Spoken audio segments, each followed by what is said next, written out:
Captain Underpants and the Big Bad Battle of the Bionic Booger Boy Part 2, The Revenge of the Ridiculous Robo-Boogers, the 7th epic novel by Dav Pilkey. Hi everybody, and welcome to the second half of Captain Underpants and the Big Bad Battle of the Bionic Booger Boy. This comic book should give you a pretty good update of our story so far. The sad, sad truth about Captain Underpants. Once upon a time, there were two cool kids named George and Harold. We're mecha groovy. Me too. But unfortunately, they had a mean principal named Mr. Krupp. Blah, blah, blah. So one day, they hypnotized him with a 3D hypno ring. You will obey our every command. Yes, master. Mr. Krupp became under their control. You are now a monkey. But they made a terrible mistake. You are now Captain Underpants. Okay. Tra-la-la. It was funny until he jumped out the window. Hey, come back here. No way. Mr. Krupp thought he really was a real superhero. He got into all kinds of trouble. Oh no. One time he almost got killed by a dandelion. Help! So George and Harold stole some superpowers from a UFO. And he gave it to him. And Mr. Krupp got superpowers. Aha! Now we can fly and stuff. Here we go again. Now whenever Mr. Krupp hears someone snap their fingers, blah, blah, blah, he turns back into Captain Underpants. La la. And whenever Captain Underpants gets water on his head, splash, he turns back into Mr. Krupp. Blah, blah, blah. So remember, don't snap your fingers around Mr. Krupp. But that's only the first part of our story. Read on. Okay, well, there is this other kid in our school named Melvin Sneely. I'm a dumb nerd. Melvin invented a combiner thingy that morphs stuff together. First, he combined his pet hamster Sulu with a robot. Zzz, Eureka! I've created the world's first bionic hamster. Next, he tried to combine himself with the robot, but he sneezed at the last second. Achoo! And he accidentally got combined with the robot and his boogers. Zap! He became the Bionic Booger Boy. I'm a dumb nerd. Uh-oh. Then one time he got a cold. Achoo! Then he got mad and turned into a monster. Grrr! Then he ate up Captain Underpants. But Sulu, the bionic hamster, beat him up. Then Melvin's parents came and reversed the combiner thingy. They zapped him and blew away the boogers. Zap! Now Mr. Krupp and Melvin were safe, but something was wrong with them. Mr. Krupp would say, I'm a dumb nerd, and Melvin would say, blah, blah, blah. Then the boogers came to life and smashed the combiner thingy. And the chase was on. The end of part 1. Chapter 1. George and Harold. This is George Beard and Harold Hutchins. George is the kid on the left with the tie and the flat top. Harold is the one on the right with the t-shirt and a bad haircut. Remember that now. This is Mr. Krupp, Melvin Sneely, and Sulu the bionic hamster. Mr. Krupp is the one on the left with the underwear and the bald head. Melvin is the one on the right with the bow tie and the glasses. And Sulu the bionic hamster is the hamstery looking one in the middle with the laser eyeballs, the matcha high-logic jumpertronic legs, the super sim goblet and mini automatic arms, the virtually indestructible flexor gromonic endoskeleton, and the twin turbo 3000 SP5 Kung Fu titanium lithium alloy processor. Remember that now too. And these are the ridiculous robo-boogers, 3 of the vilest, most disgusting, and most terrifying creatures ever to drip across the face of the earth. Even their names were horrible, monstrous monikers, the sound of which would drive madness into the hearts of the bravest of heroes. If you dare to know their nightmarishly deplorable names, I will tell you. But don't blame me if you have to sleep with the nightlight on for the rest of your life. Their names were, from left to right, right. Carl, Trixie, and Frank and Booger. See, I told you they were scary names. Carl, Trixie, and Frankenburger each bellowed out terrifying, ear-piercing screams of unstoppable fury as they chased our heroes down the city streets. Finally, the Robo-Boogers cornered everyone in a dead-end alley. The three Flemish friends oozed closer and closer until at last they leaped towards their prey. The situation had become so frightening that George, Harold, Melvin and Mr. Krupp closed their eyes tightly and waited for the terrifying sounds of their own inevitable demise. Globble, globble, globble. But instead of hearing inevitably demisey type sounds, our heroes heard something quite different. You see, at the very last second, Sulu the Bionic hamster stretched open his flexochromatic jaw and shoved the three boogery behemoths into his mouth. Sulu's bionic cheeks swelled to capacity as he raised his furry head towards the sky. Then, with the force of a lunar shuttle liftoff, Sulu shot the three slimy villains into space. Spit-tree, spit-tree, spit-tree.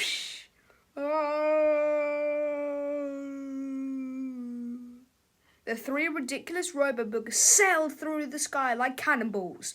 In no time at all, they left Earth's atmosphere and began sailing towards Uranus. The terrifying battle was over. Wow! That was a really quick story, said Harold. This is going to be our shortest adventure ever. Ain't that the truth, said George. Chapter 2. It ain't.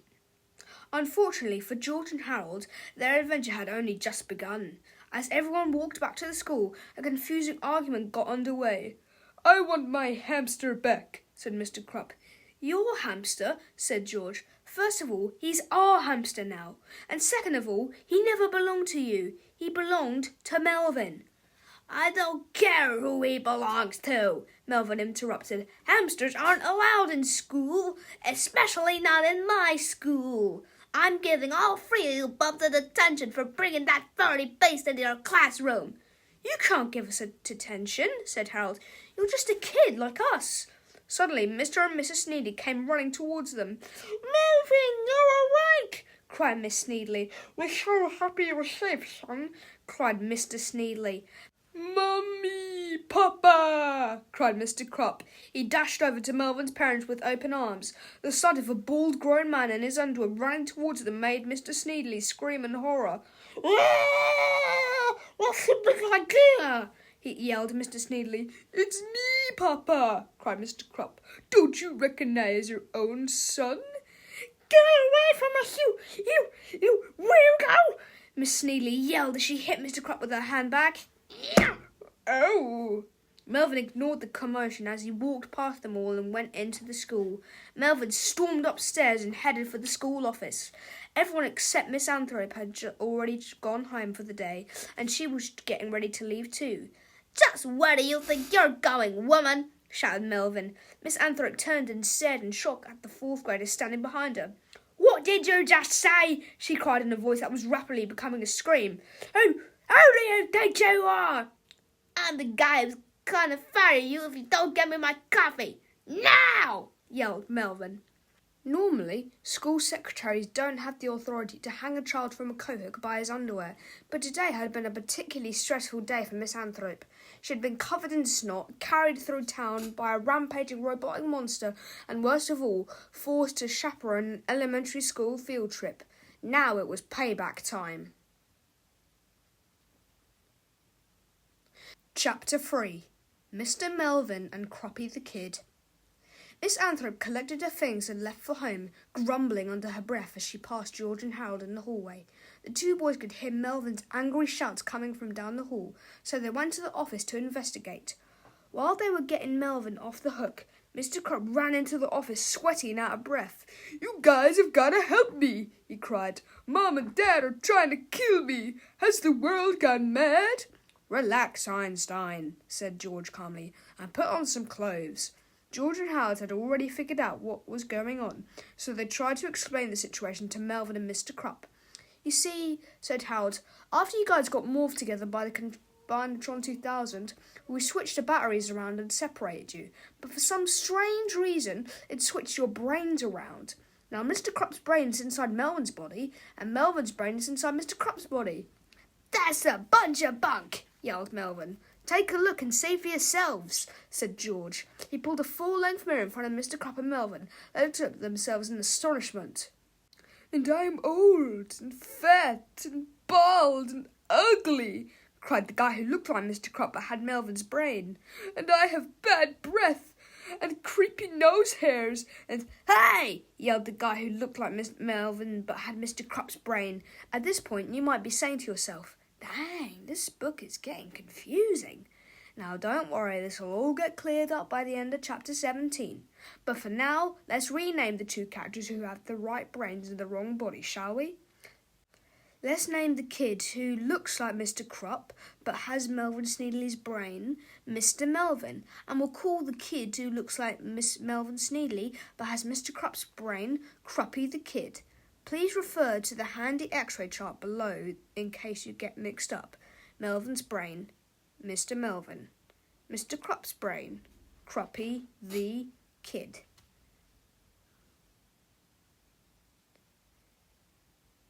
Chapter 4. Things get worse. Kruppy the Kid climbed up into his chair and demanded to know what was going to be done about this mix-up. I could solve this problem right away if I still had my Combinatron 2000, said Mr. Melvin sheepishly, but it got smashed in the last book. Well, start building a new one, bub, shouted Kruppy the Kid. Okay, whined Mr. Melvin, but it'll take about 6 months. 6 months? Screamed Kruppy the Kid. I can't go around looking like a kid for 6 months. I've got to run a school, Buster.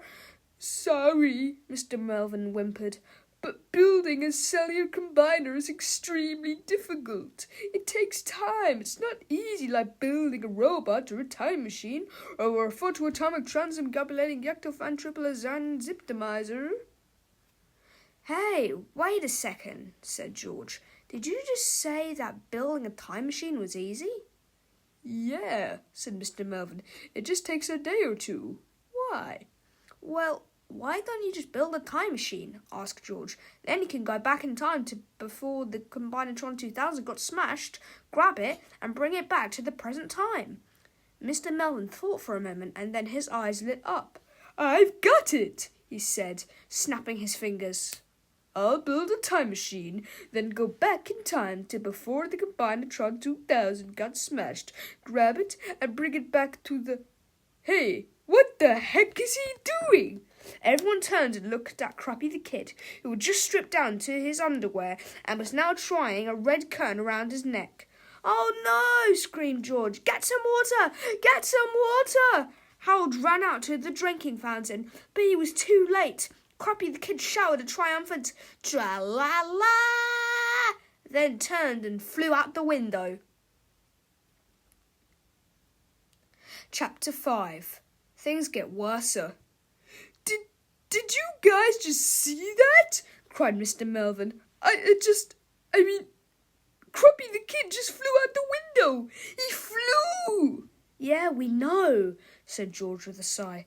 That's amazing, cried Mr. Melvin. He must think he's Captain Underpants or something, or could it be? Could our principal really be Captain Underpants? Well, duh, said Harold.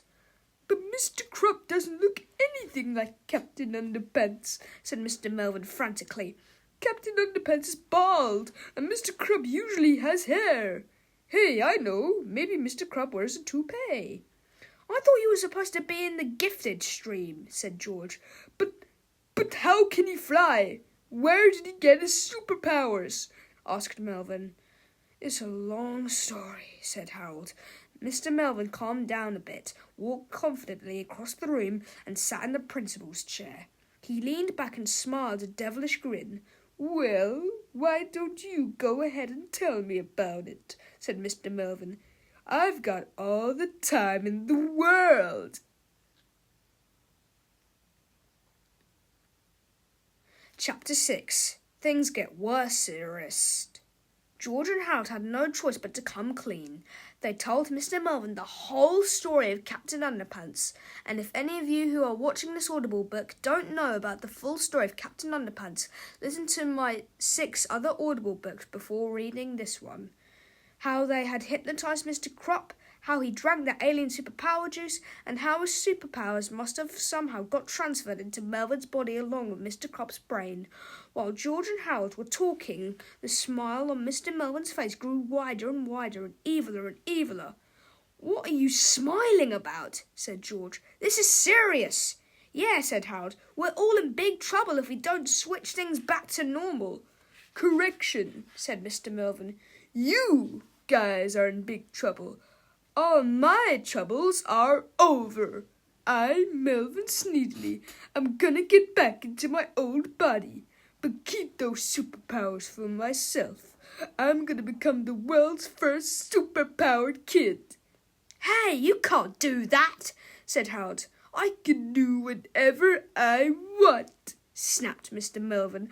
"I'm in charge now. I look just like the principal, so I'm gonna make the rules, and you guys are gonna follow them. Or else." "Or else what?" George demanded. "Or else," snarled Mr. Melvin, "I'll order your teachers to give you guys 12 hours of homework every night for the next 8 years. That shut George and Harold up. Mr. Melvin's first order of the day was for George and Harold to make a new comic about the world's first superpowered kid, Melvin Sneedley. "Give me a really cool name," said Mr. Melvin, "like Big Melvin or Mystery Melvin." "Mystery Melvin?" said George and Harold in disbelief. "And make up a story where I defeat Captain Underpants and become the world's greatest superhero. And you will better not make me look stupid either," Mr. Melvin shouted. "But we can't make a comic book right now," cried Harold. "We've got to chase after Captain Croppy the Underpants kid." "You can chase him all you want," said Mr. Melvin, "after you make that comic book. Now get going. I've got a time machine to build." Chapter 7. The Purple Potty. Mr. Melvin went out and bought all the things he needed to build his time machine. Now he just needed a place to build it. He wanted some place quiet and private, some place empty and secluded, a room that nobody ever used. "I've got it," he cried. "Our school library." The library at Jerome Horwitz Elementary School had been a wonderful place of knowledge and learning. But a few years back, the librarian, Miss Singerbrains, had begun banning most of the books. Now the library was filled with rows of empty bookshelves and posters that warned of the potential subversive dangers of reading. It was the perfect place to hatch an evil plan. Mr. Melvin pushed his cart into the dusty, cobwebby room and flickered on the lights. "Welcome, sir," said Miss Singerbrains. "Have you come to check out the book?" No," said Mr. Melvin. "I need to find a large box, like a phone booth or something." "There's a purple portable potty down in the basement," said Miss Singerbrains. "That'll do," Mr. Melvin said. "Go get it for me." "I can't carry that thing up 3 flights of stairs all by myself," cried Miss Singerbrains. All right, said Mr. Melvin. "I'll help you."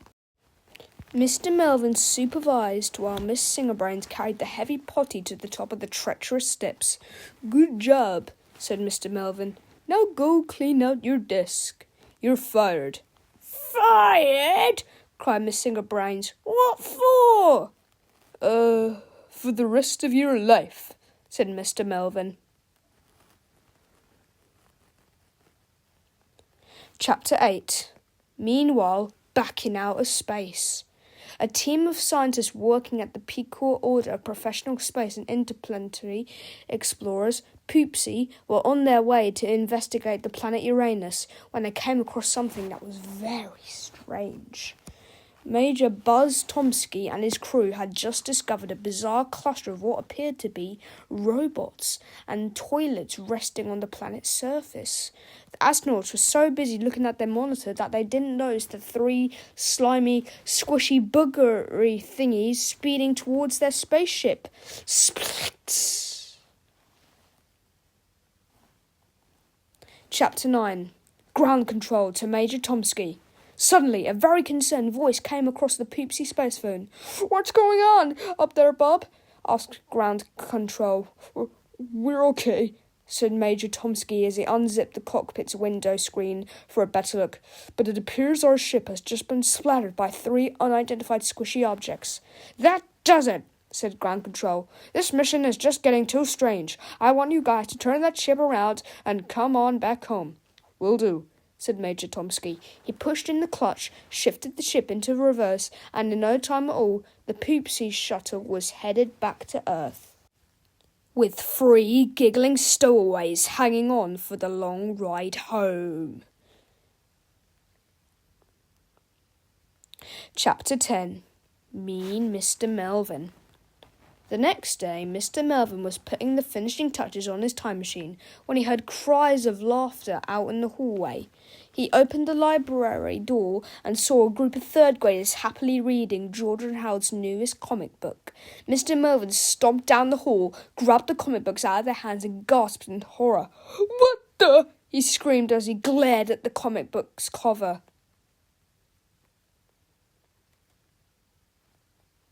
Chapter 11. Captain Underpants and the War of the Wily Wonder Nerd. Duh. Once upon a time, there was a nuclear power plant. It had a lot of waste.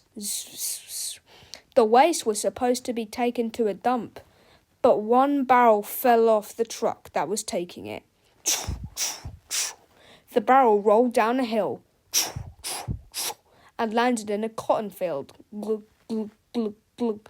Soon the cotton soaked up the nuclear waste and began to grow. Then one time the cotton got harvested. "This cotton ball sure is heavy. Yeah, it's big too." And they took it to the underwear factory.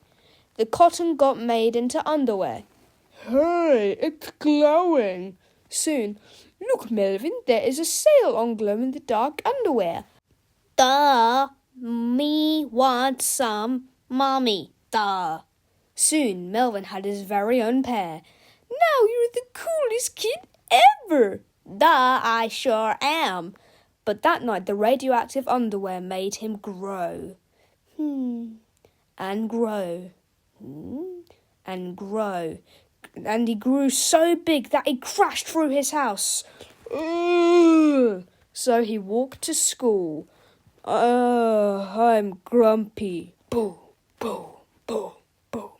"Sir, a giant nerd is attacking the city." "Call the army and stuff." Soon the army and stuff arrived. Then there was a big war. "I'm coming." Wonder Nerd picked up a tank and threw it. Meanwhile, at a nearby school, "You guys are pathetic. You're worthless and weak." The tank landed on the gym teacher. "Help! Wonder Nerd just threw a tank and squished somebody." "Oh no, who was it?" "The gym teacher." "Thank goodness, I thought it was somebody important. This looks like a job for Captain Underpants." "Shh! Hey, Wonder Nerd, quit it." "I'm not a nerd. I'm cool. My mommy said so." Captain Underpants flew around and saw a tag on Wonder Nerd's undies.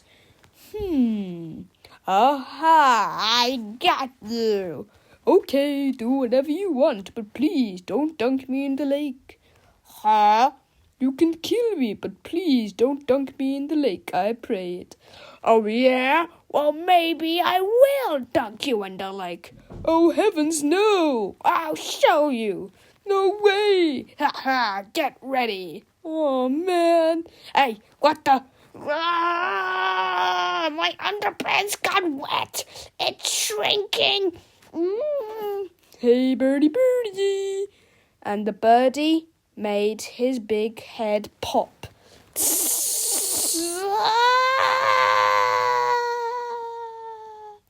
Hooray for Captain Underpants! Wow! It's off to nerd jail with you. Tra-la-la. And so, Wonder Nerd was put in the jail for dumb, stupid nerds. And the moral of the story? Always buy pre-shrunk underwears. The end.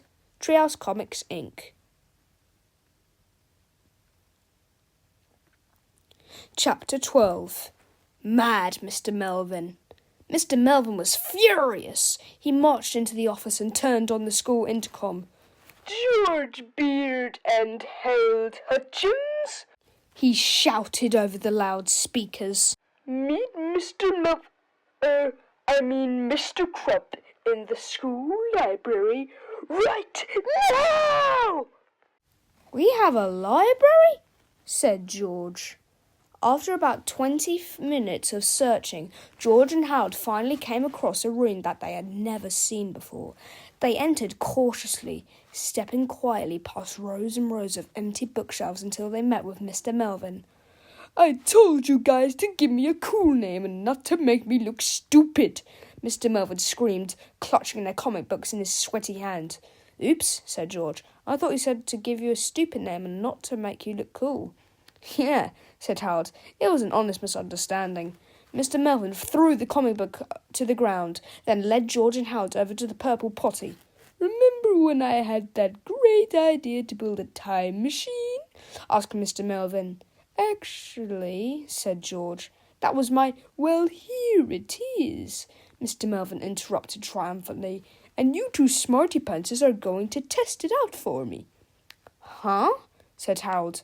I'm sending you kids back in time to the day before yesterday, Mr. Melvin said, and you better not return until you've got my Combinatron 2000. Cool, said George. I've always wanted to travel through time. Mr. Melvin had a great deal of instructions for George and Howard before they left on their journey, and though the instructions were quite boring, it would have benefited the boys if they had paid attention instead of switching the letters around on a nearby bulletin board. Mr. Melvin spoke at length about the workings of the time machine and the proper etiquette of time travel. You must be very careful that nobody sees you on your journey, Mr. Melvin said. If they do, just zap them with my new invention, the Forget Chamalakati 2000. This will erase everything in their short-term memory, and they won't remember ever seeing you. Mr. Melvin had also built a fake Combinatron 2000 to switch with the real one. Finally, Mr. Melvin gave George and Howard a very important warning. Whatever you do, it is very important that you do not use this time machine 2 days in a row. It needs to cool off every other day, or else it might open an opposable dimensional reality rift that could destroy the entire planet. George and Harold started laughing at the new message on the bulletin board. Hey, Mr. Melvin shouted. Have you kids even heard one word I've said? Yeah, said George. We got to switch the thing with this thingy. And if somebody sees us, said Harold, we'll zap 'em with the whatchagamajiggy. Don't worry, we got it, said George. George and Harold stepped into the purple potty as Mr. Melvin closed the door behind them. Harold set the controller for the day before yesterday, then George pulled the chain. Suddenly, there was a brilliant flash of green light, and the purple potty disappeared. Chapter 13. The Day Before Yesterday. After a few moments of flashing lights, everything became quiet.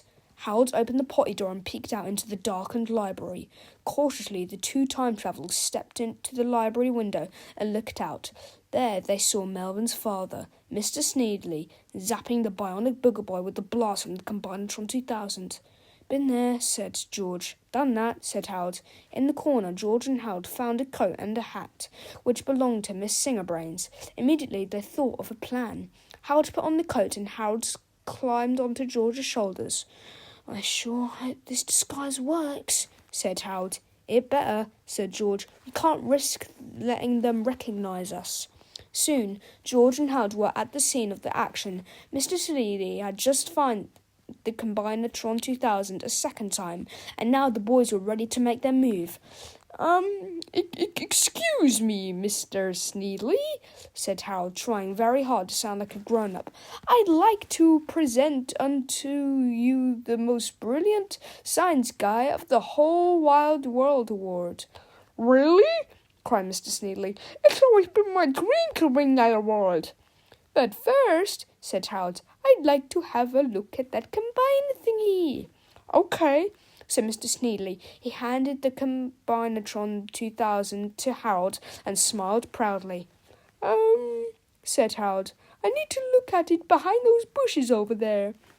Harold and George wobbled over to the bushes, unbuttoned their coat, and switched the Combinatrons. Then they wobbled back and handed the fake Combinatron 2000 to Mr. Sneedley. Everything seems to be in order," said Harold. "But before we present the award, we'd like to get a photo of you." "Who's we?" asked Mr. Sneedley. I'd like to get a photo of you," said Harold nervously. George stuck his hand out of the coat and held up the Forget-Matlet 2000. "Say cheese," said Harold. Mr. Sneedley looked down in shock at George's hand. Then George pressed the button. Flash! Suddenly, Mr. Sneedley forgot everything that had just happened. Dazed and confused, he stumbled back and rejoined his wife just in time for the Robo-Boogers to come to life and smash the fake Combinatron 2000. Meanwhile, George and Harold were running with all their might back to the library, carrying the real Combinatron 2000. "That was so easy," laughed George. "Yeah," said Harold, "we sure got lucky this time." But when they reached the library door, George and Harold discovered that they hadn't been quite so lucky after all. Chapter 14. Miss Singerbrains. What the heck is going on here? Shouted Miss Singerbrains. "I just got back from the restroom and found a portable potty in my library." "Harold," said George, "Zap her with the forget-your thingy quick." "Nobody's zapping anybody with anything," shouted Miss Singerbrains. She grabbed the Forget-your-Mallet 2000 out of Harold's hand and yanked the Combinatron 2000 out of George's hands. "I'm taking these things to the police right now," she said. "Maybe these can sort this mess out." Miss Singerbrains marched downstairs to the parking lot, got in her car, and began driving to the police station. "Well," said Harold, "we'll never catch up with her now." "Sure we will," said George. "All we need are some wings." Chapter 15. 65 million years before the day before yesterday. George and Harold grabbed a box of crackers off Miss Singerbrain's desk. Then the two friends stepped inside the purple potty and closed the door. Quickly, George reset the controls and pulled down on the chain. A flash of green light lit up the room and the purple potty vanished. Suddenly, George and Harold were transported back in time to the late Cretaceous period of the Mesozoic era, a time when dinosaurs ruled the earth. Cautiously, George and Harold peeked out of the purple potty, which was now nestled precautiously in the branches of a tall tree. "Here, chickie, chickie, chickie," called George. "Polly want a cracker?" called Harold as he tossed a handful of crackers into the air. Suddenly, the two boys were swarmed by hungry pterodactyls. Before long, a friendly-looking pterodactyl, a critter to be exact, swooped down and grabbed some crackers from Harold's hands. "Aw, look," said Harold. "He likes me." "Great," said George. "Let's get him into the time machine and get out of here." Carefully, Harold took the pterodactyl in his arms and carried him into the purple potty. Then the boys closed the door behind them, reset the controls, and pulled down on the chain. Suddenly, George and Harold and their new reptilian pal were transported forward in time to the day before yesterday. The door of the time machine swung open and the three friends sailed out of the purple potty, through the library window, and up over town. George looked down on the city streets until finally he located Miss Singerbrain's car. "There she is!" George cried. "I sure love our new pterodactyl." said Harold. I'm going to name him Crackers. Don't give him a name, said George. We're not keeping him, we're just borrowing him. George, Harold and Crackers swooped down and landed on Miss Singerbrain's car, which was parked at a traffic light. Miss Singerbrain screamed in horror.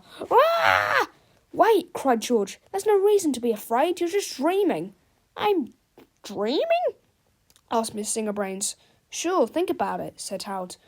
Purple putties appearing out of nowhere. Kids running around with laser zappers.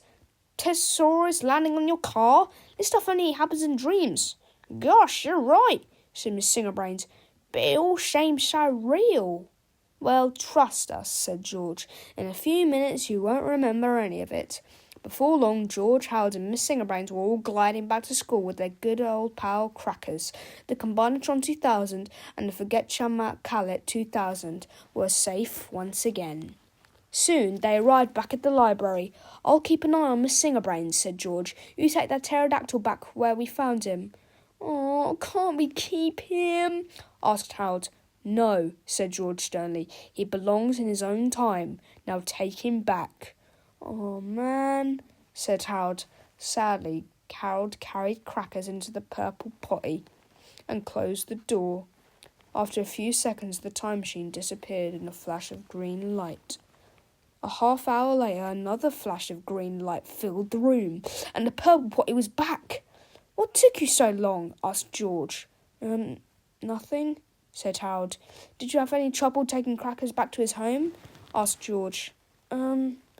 Not really, said Harold. You did take him back to his home, didn't you? Asked George. Sure, said Harold, though he didn't sound very sure. Quickly, George zapped Miss Singerbrains with the Forget-Your-Mallet 2000 and jumped into the purple potty. Then, with a quick flash of green light, they were gone again. Chapter 16. Back to the present. Mr. Melvin was very happy to see his purple potty return to him, and even happier to see his beloved Combinatron 2000. Now all I need, he sneered with a sneer, is to find Captain Underpants. Fortunately, Captain Underpants, who you'll probably remember looks just like Melvin Sneedley, wasn't too far away. Unfortunately, he had spent the last 2 days getting himself into trouble. First, he started off by annoying some old ladies. Captain Underpants had been helping them across the street when he heard a little girl crying for a kitten, which was stuck in a tree. Captain Underpants rescued the kitty, but forgot about the old ladies. Hey, shouted one of the old ladies, that flying kid just left us up here in this tree. I'm gonna get that kid if it's the last thing I do, said the other old lady. Next, Captain Underpants was soaring above the football field when he encountered an unidentified flying object. It was made of brown leather and had a white stitching on the side. Said Captain Underpants. That could be a dangerous UFO. He grabbed it and flew down to the football field where, oddly, the school's football team was having a big game. I don't want anybody to panic, Captain Underpants shouted, but I just captured this UFO. I'm going to take it to the moon, where it can be safely destroyed. Suddenly, the players from the visiting team tackled Captain Underpants, which cost the whole team 50 metres and the game. That kid just made us lose our biggest game of the year, shouted Mr. Meaner. I'm going to get that kid if it's the last thing I do, snarled the quarterback. Finally, Captain Underpants got on the bad side of some skateboarders in the park. He had politely pointed out the no skateboarding signs, but the skateboarders refused to go away, so Captain Underpants had no choice but to snap their skateboards in half with his kung fu kicking action. Then there was spanking for everyone. Dude, cried one of the skateboarders, that's little dude just like dude at our dude boards. Dude, said another skateboarder, I'm gonna do that dude if it's the last dude I dude. Chapter 17. The Big Switcheroo. Mr. Melvin ordered George and Hal to stick their heads out the window and call for Captain Underpants. Soon the waistband warrior appeared. Mr. Melvin welcomed the caped hero inside and asked him to pose for a photo. Why, I'd be delighted, said Captain Underpants. Great, said Mr. Melvin. Put these clothes on and stand over there. At first, Captain Underpants was reluctant to put on the clothes, but he finally agreed. Mr. Melvin, who had worked all afternoon reconfiguring the Combinatron 2000, pressed the start button, then ran and stood beside Captain Underpants. Suddenly, two glowing lasers began encoding the DNA of the two subjects it was about to combine. Then, a burst of brilliant grey light shot out of the Combinatron 2000 and formed a ball of energy between Captain Underpants and Mr. Melvin. They both slid together into the grey light and formed a giant glob of fleshy glue. The newly reconfigured Combinatron 2000 then switched polarities and began the process of separating the two humans' elements. The grey ball of light slowly changed to a lovely shade of pink. Suddenly, there was a blinding flash of light, a quick puff of smoke, and it was all over. Everybody's brains were back where they belonged.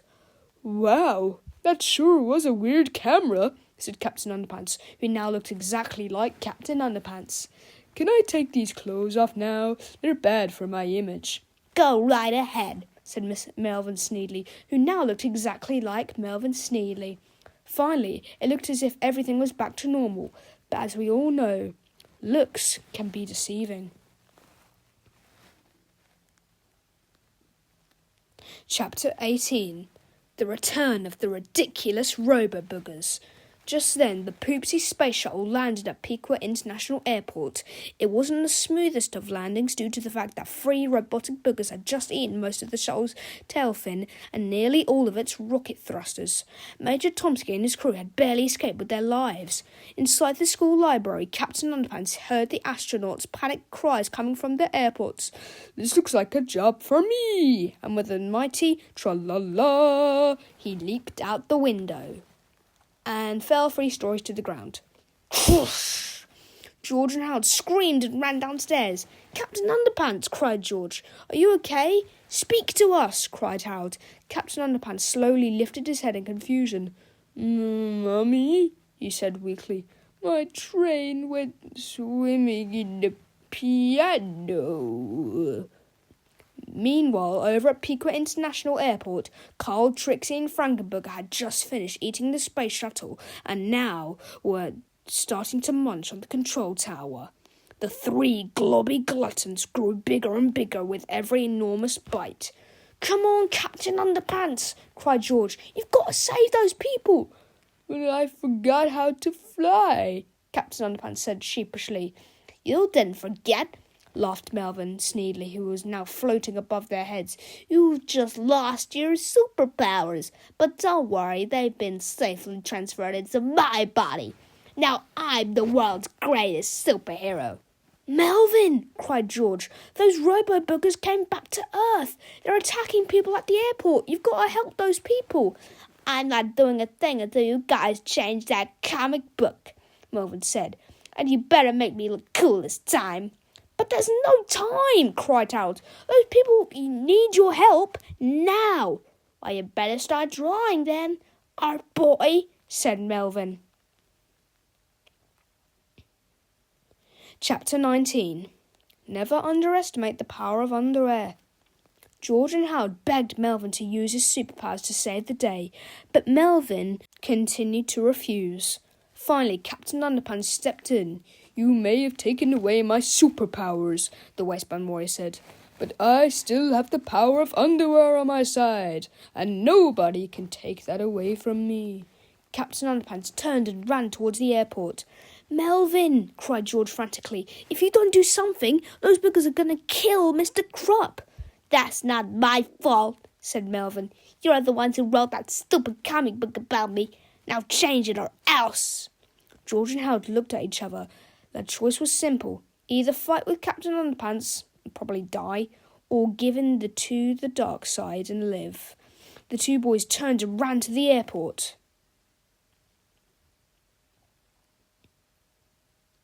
Chapter 20.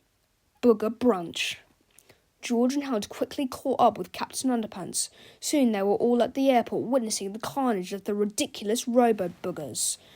Captain Underpants shouted out a triumphant tra-la-la from below. Suddenly, the three robo-boogers turned towards the familiar-sounding voice. Quickly, their laser-guided eyeballs zoomed in on three of our heroes who had made their lives so miserable back in Chapter 1. Immediately, the robo-boogers leaped at George and Harold and Captain Underpants, and the chase was on again. Chapter 21. Cornered. The robo-boogers continued chasing George, Harold and Captain Underpants until the last three frightened friends were cornered at a local shopping centre. It was the everything except fabric softener shop from the Wrath of the Wicked Wedgie Woman. In a desperate attempt to save themselves, the three brave heroes began taking items from the outside sales bins and throwing them at the snarling beasts. George grabbed a pair of low-fat tennis shoes and tossed them at Trixie. Trixie gobbled them up. Harold found a delicious tube of wild cherry-flavoured hemorrhoid ointment and flung it at Frankenbooger. Frankenbooger swallowed it whole. Captain Underpants picked up a genetically modified organic flavoured orange and chuckled it at Carl.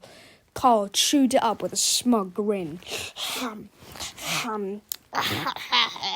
Suddenly, Carl's laser eyes grew incredibly large. The haughty smile on his face turned into a panicked gasp as the wet, gooshy snot that covered his body began to dry up and crumble. Huge, crispy booglets shot off his smouldering robotic endoskeleton like green popcorn. "What's going on?" cried Harold. "It's the oranges!" cried George. "It's got to be the vitamin C in these oranges. It's combating the cold and the flu that caused those boogers to turn evil." Carl thrashed about brutally as more and more of his disintegrating body cracked off and fell to the ground. Finally, the light in his panic-stricken laser eyes slowly went out. He stumbled over and crashed horribly into the parking lot. Carl was dead.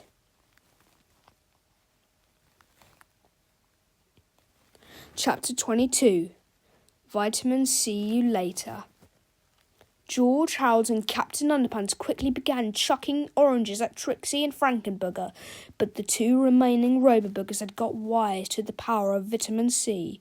They ducked, jumping, dodged and darted, doing whatever they could to avoid being hit by the deadly oranges.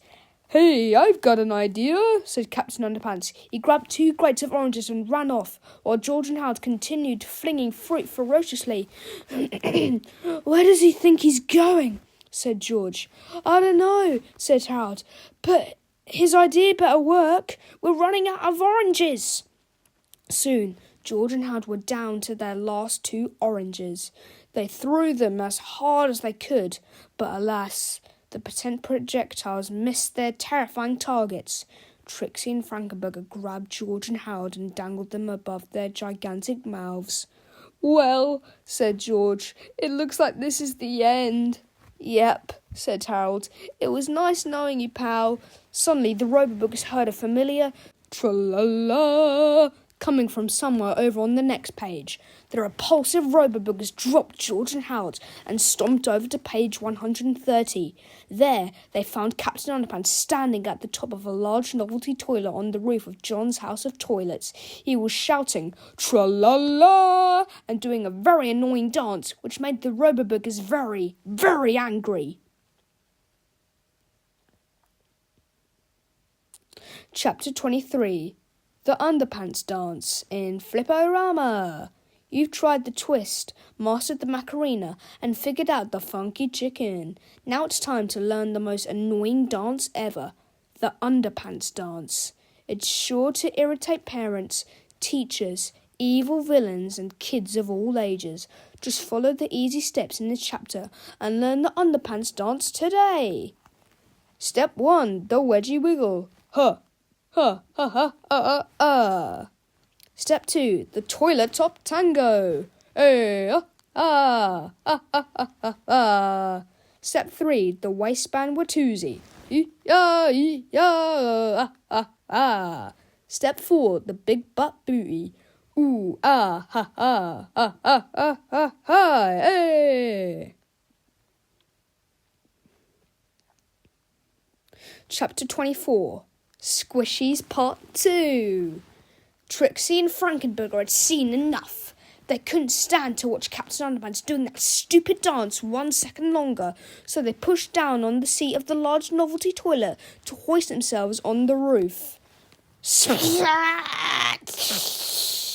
Unfortunately for Trixie and Frankenburger, they had been so irritated by the Underpants dance, they had noticed the 2 crates of orange placed carefully under the gigantic toilet seat. When they pressed down, the pressure of the toilet seat crushed the orange crates, spraying delicious vitamin E orange juice all over their big, bad, boogery bodies. George Howard and the Captain Underpants watched as their monstrous arch-enemies began decomposing before their very eyes. "What happened to them?" asked Harold. I gave them a squishy, said Captain Underpants. It's the latest fad. The robo-boogers jerked around wildly as the quickly drying snot crumbled off their smoking robotic endoskeletons. Then, after a few minutes of spinning and screaming, they slowly tumbled to the ground in 2 metallic heaps. Trixie and Frankenburger were dead. Chapter 25. Big Melvin. Soon, Ingrid Ashley from Channel 4 Eyewitness News arrived at the scene. "How did you manage to destroy the robo-boogers?" she asked. "I'll answer that," said Melvin sneakily as he swooped in front of the cameras. He was robed in some old drapes that he had tied around his neck at the last minute and looked quite silly. "I, Big Melvin, fought those monsters with my mighty superpowers," Melvin fibbed. "Then I destroyed them with my super smart brain." "No, you didn't," said Howard. "You weren't even here," said George. "Don't listen to those guys," said Melvin. "I, Big Melvin, am the real hero here." Melvin flew above the 2 defeated robo-boogers and used his new laser eye beams to burn the letters B and M in front of the dead creatures. "Just like Zorro," said Melvin, "I shall sign my initials on all of my heroic handiwork. From now on, whenever you see a big BM, you'll think of me." "That's funny," said George. "Big BMs have always made me think of you." Big Melvin flew over to Captain Underpants and grabbed him by the arm. "Now," said Big Melvin, "the entire world shall bear witness to the humiliating defeat of Captain Underpants." Suddenly, George and Hound got an idea.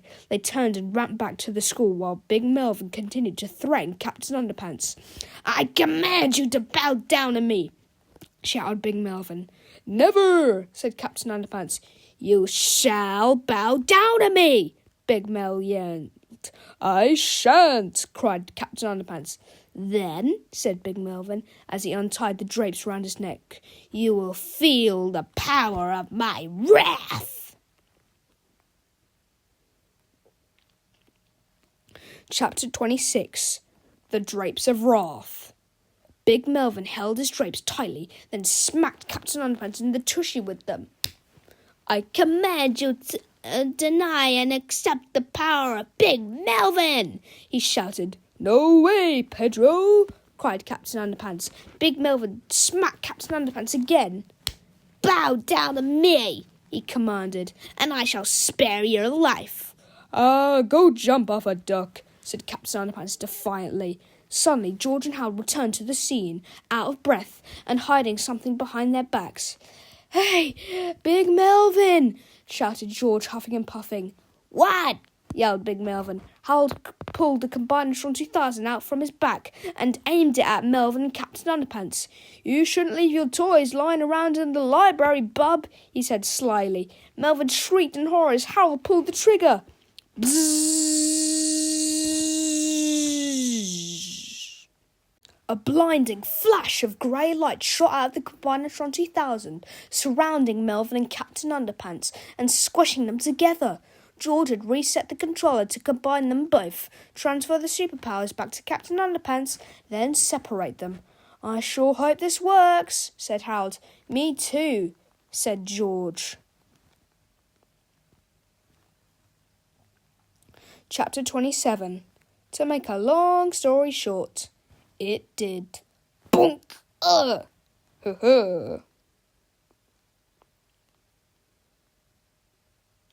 Chapter 28. With big underwear comes big responsibility. Melvin fell to the ground with a thud. Immediately, Captain Underpants began floating in the air. "Hey!" cried the good captain. "I've got my superpowers back. I knew that underwear would never let me down." George turned and zapped the Channel 4 Eyewitness News team with the Forget Chamala Calet 2000. Flash! Suddenly, the Channel 4 Eyewitness News team, as well as everyone at home watching the story unfold on Channel 4 Eyewitness News, immediately forgot what had just happened. The horror was over, everything was back to normal, and everyone was happy. Well, everyone except Big Melvin, that is.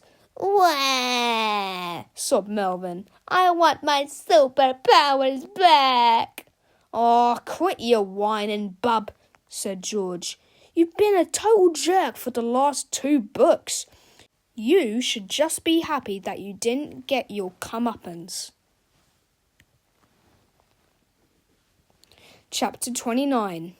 Comeuppance See Me Sometime. Soon a crowd gathered and began to recognise Melvin. "Hey!" cried Miss Anthrope. "That's the little squirt who said he was going to fire me."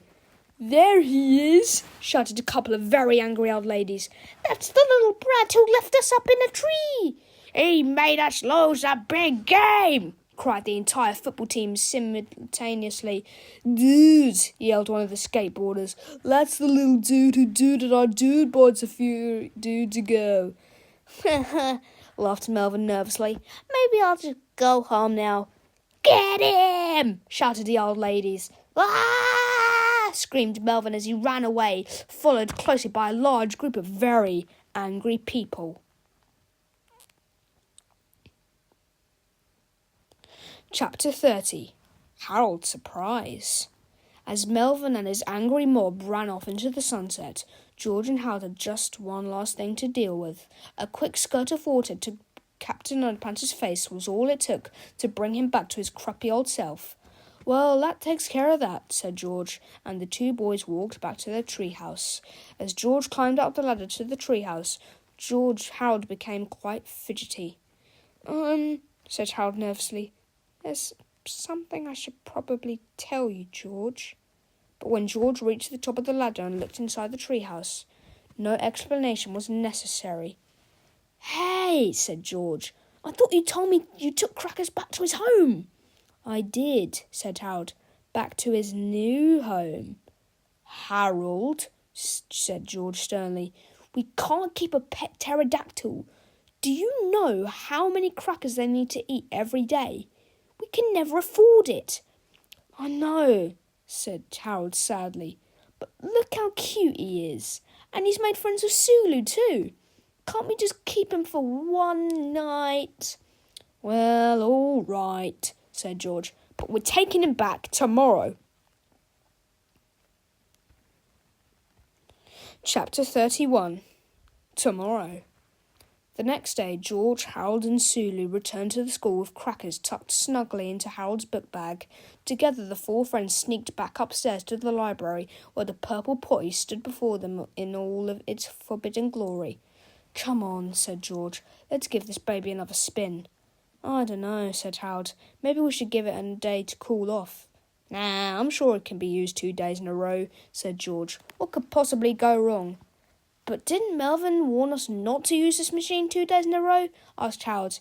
"Yeah," said George, "back in chapter 12, starting with the first word in the 3rd line of the 2nd paragraph on page 77. "What exactly did he say?" asked Harold. "Beats me," said George. "I'm not very good at remembering details." "Well, I don't know about this," said Harold. "What if our journey brings about the end of the world as we know it?" "That's ridiculous," said George. "It all sounds like a setup for the sequel to a really lame children's book." The 4 friends stepped inside the purple potty and closed the door behind them. George set the controller to return them to the Cretaceous period of the Mesozoic era, and then pulled the chain. Suddenly, an orange light began flashing wildly. "Hey, I don't remember seeing an orange light before," said Harold. Then the purple potty began to shake and rock violently. "I don't remember this thing shaking and rocking before either," said George. "Something is wrong," cried Harold. "Something is terribly, terribly, terribly wrong." Suddenly, The entire room lit up with an explosive burst of lightning, and the purple body began to disappear into a whirlwind of electric air. The only thing that could be heard above the chaotic clatter was the sound of two terrified voices screaming into the unknown abyss. "Oh no!" screamed one of the voices. "Here we go again!" screamed the other. If you want to find out the ending, look at the next adventure coming soon. Captain Underpants and the preposterous plight of the purple potty people. Coming soon.